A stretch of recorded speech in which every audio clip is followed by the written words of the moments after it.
Divrei-HaYamim Bet. 2 Chronicles, chapter 9. When the queen of Sheba heard what was being said about Shlomo, she came to test him with difficult questions in Yerushalayim, accompanied by a very great retinue, including camels bearing spices and gold in abundance and precious stones. When she appeared before Shlomo, she spoke with him about everything on her heart, and Shlomo answered all her questions. Nothing was hidden from the king that he could not explain to her. After the queen of Sheba had seen Shlomo's wisdom, the palace he had built, the food at his table, the manner of seating his officials, the manner in which his staff served him, and how they were dressed, his personal servants, and how they were dressed, and his manner of going up to the house of Adonai, it left her breathless. She said to the king, "What I heard in my own country about your deeds and your wisdom is true, but I couldn't believe the report until I came and saw for myself. Actually, they didn't tell me even half of how great your wisdom is. In reality, you surpassed the reports I heard. How happy your people must be. How happy these servants of yours who are always here attending you and get to hear your wisdom. Blessed be Adonai your God, who took pleasure in you, to put you on his throne, so that you could be king for Adonai your God, because of your God's love for Israel, to establish them forever. He has made you king over them, to administer law and judgment." Then she gave the king 4 tons of gold, spices in great abundance, and precious stones. There had never been spices like those the queen of Sheba gave to King Shlomo.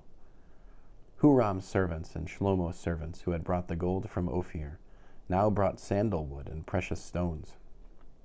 The king used the sandalwood to make walkways for the house of Adonai and for the royal palace, also lyres and lutes for the singers. None like these had been seen before in the land of Yehudah. King Shlomo gave the queen of Sheba everything she wanted, whatever she asked, more than what she had brought to the king. After this, she returned and went back to her own country, she and her servants. The weight of the gold Shlomo received annually came to 22 tons, besides that which came from customs duties and sales taxes. Also all the Arab kings and regional governors brought gold and silver to Shlomo. King Shlomo made 200 large shields of hammered gold. 15 pounds of hammered gold went into one shield. He made 300 more shields of hammered gold, with 7.5 pounds going into one shield. The king put these in the house of the Lebanon forest. The king also made a great throne of ivory and overlaid it with pure gold. The throne had 6 steps and a gold footstool. These were fastened to the throne. There were arms on either side of the seat, 2 lions standing beside the arms, and 12 more lions standing on each side of the 6 steps. Nothing like it had ever been made in any kingdom. All King Shlomo's drinking vessels were of gold, and all the utensils in the house of the Lebanon forest were of pure gold.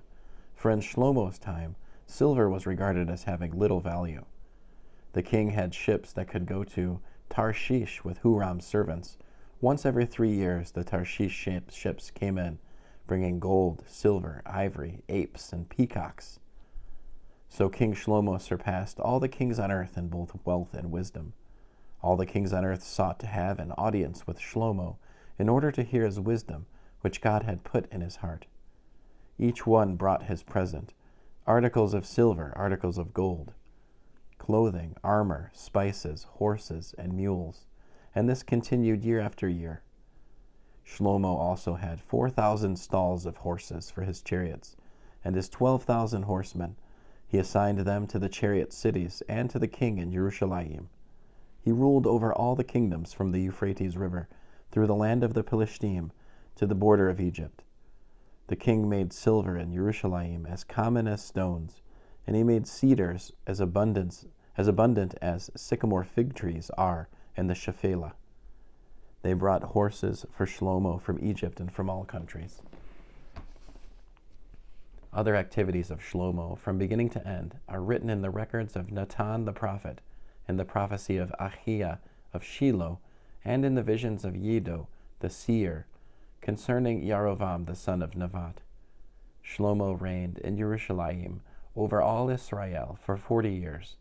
Then Shlomo slept with his ancestors and was buried in the city of David his father, and Rehavam his son became king in his place.